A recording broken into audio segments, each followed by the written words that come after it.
Well, I have absolutely devoured both seasons of The Summer I Turned Pretty, and I know a lot of you have too, but I'd love today to delve into the psychology behind some of these characters' very chaotic relationships. Now, I know that Belly seemed like the obvious place to start today, but let's talk about why Conrad is the chaotic character we need to unpack first.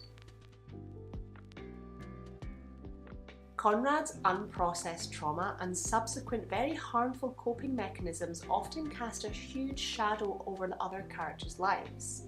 We see through the first 2 seasons that Conrad has a very challenging relationship with his father, who seems often very emotionally neglectful and puts a huge amount of pressure on Conrad.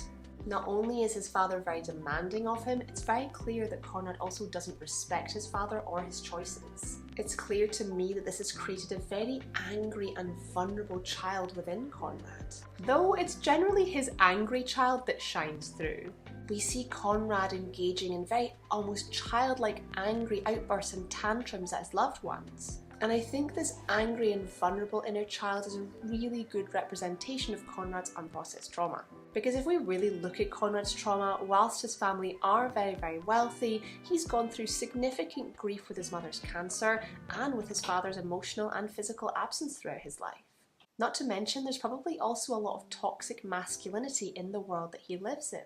This was all, of course, compounded with his mother's death and the subsequent sale of the house. So in an attempt to protect this inner child, Conrad engages in 2 very specific coping mechanisms: the detached protector and the detached self-soother. So what do I mean by a detached coping mechanism? Detached coping mechanisms like the detached protector and the detached self-soother are just clinical names and terms we use to describe somebody whose way of coping with their trauma is to push people away and find a way to self-stimulate or self-soothe. And we can do this in a number of different ways, including overworking, over-exercising, overspending, binge eating, drinking, using drugs. By doing this, the person is able to switch off temporarily the feelings, thoughts and memories that are in their brain linked to their unprocessed trauma. Usually when we're doing this, we're trying to protect a very vulnerable or angry inner child who did not get the support they needed to process their traumas. The detached self-soother is the coping mode we first see Conrad in, when he's smoking and drinking over the summer, trying to emotionally detach himself from the grief and trauma around him, holding the secret of his mother's cancer. For this coping mode to actually work, however, to be able to smoke and drink, he has to first push away his loved ones, and that includes Belly. Because the reality is, he can't fully engage in this coping mechanism with others around him. Similarly, in season 2, we see him in the detached protector coping mechanism. Very similar to the detached self-soother, but really just involves really pushing people away and trying to shut down his own emotions. Of course, trying to detach ourselves from our trauma and our emotions is not an effective trauma solution. And this is why we see Conrad having some fairly significant panic attacks through the first 2 seasons, as all that emotion finally bubbles to the surface. And inevitably, these coping mechanisms also push him away from Belly. I suspect that if Conrad had been given the support and compassion as a child to learn how to regulate and express his emotions, this wouldn't be happening for him. But the pressure put on him by his father, as well as the trauma around him, has really compounded this very toxic masculine way of dealing with things. And this leads us beautifully onto... Of course, this whole show is a coming-of-age story for Belly, which in turn means that I don't think she's fully formed yet her coping mechanisms. But what I do often notice in Belly is a very vulnerable inner child. I think it might be easy to overlook some of Belly's traumas, but she is of course a mixed-race child in America, the daughter of divorce, and has also seen Susanna deteriorate over the years with her cancer. There's a lot for Belly to unpack, and a lot that I don't think she's been fully supported with. Additionally, we see Laurel, Belly's own mother, be very distraught over Susanna's death and be unable to engage with Belly in her grief, pushing her away and making Belly feel even more alone. After Susanna's death at the beginning of season 2, we see that Belly's grades have dropped. She's struggling to fully engage in life and in her hobbies and extracurricular activities. This, similar to Conrad, is probably a bit of a detached response she's having to the grief around her. However, here's why I think that Belly and Conrad in their current states are actually not a good match for each other. Belly has a very vulnerable inner child, and Conrad has very detached coping mechanisms. And this is the very problematic dynamic we keep seeing played out on screen, where Belly's vulnerable inner child feels even more vulnerable as she is pushed away by Conrad's coping mechanisms. I honestly think for that relationship to actually work, both parties need some support for the trauma they've endured, specifically Conrad, who has to stop pushing people away when he actually needs support. The reality is that Belly's vulnerable child is understandably too fragile and can't cope with this constant rejection from Conrad. And this is just your gentle public service announcement to remind you that detached and avoidant men are not sexy, nor are they mysterious.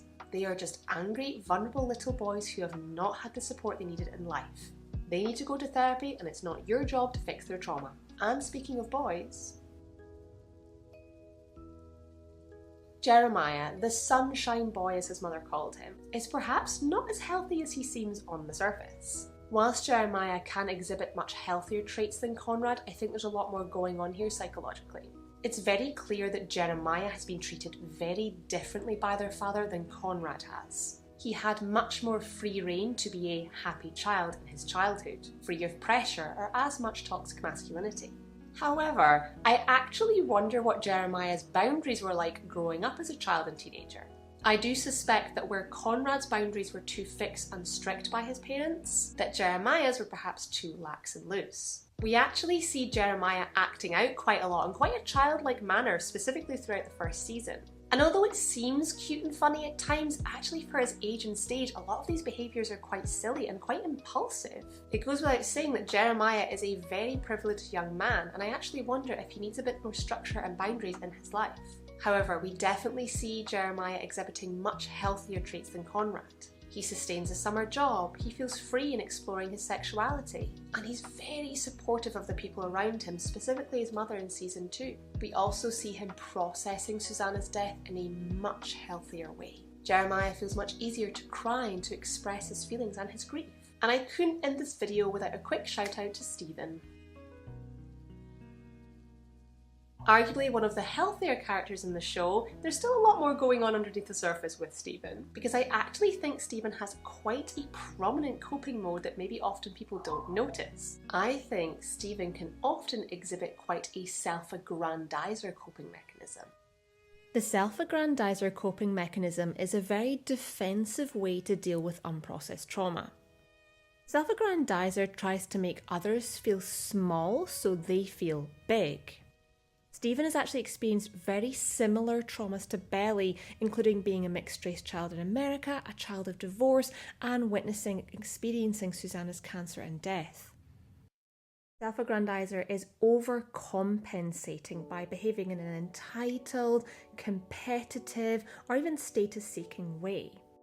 When somebody's in this coping mechanism, they might find it really difficult to empathise with others because their focus is on overcompensation and therefore inflating their own sense of self. Stephen is often seen using his intelligence and logic as a weapon against other people. He can often make other characters feel silly and small for expressing their emotions, and he really likes to get the upper hand. We see this quite vividly in season 2 with Taylor's boyfriend. It's very clear that he has feelings for Taylor, but he's using his intelligence as a weapon against her boyfriend, undermining him, being sarcastic around him, knowing that he's often not going to pick up on the fact that he's the butt of the joke. He is belittling other people to make himself feel bigger. There's no doubt that Stephen worked incredibly hard to get the grades to get into his Ivy League education, but I'll be pretty interested to see how he copes in an institution surrounded by other self-aggrandizers. For me, I think we need to see Jeremiah really mature out of his impulsive child, because I think if he stays in it, there's a pretty good chance he's going to hurt Belly somehow. Similarly, we actually need to see Conrad get some support so he can move out of his detached protector and detached self-soother modes, because again, if he stays in them, Belly's gonna get hurt. Similarly, I hope that Belly gets some support to really process what's going on around her, because I think without that, she's going to continue to make some really poor decisions. I do think we've seen some great character development for these 4 characters over the show, but I'm still really excited to see what comes. I'd love to hear, what do you think of the Conrad and Belly relationship? Do you think I'm right in that they actually both need to process their trauma before they can move forward? And I'm wondering, will Conrad continue to detach himself from Belly and push away her vulnerable child? I have a lot more to say, but we'll leave it there today so this video isn't half an hour long. But I really hope you've enjoyed the first video in this mini-series, and if you'd like to see the next, hit the like button so I know. I'll see you soon, my love.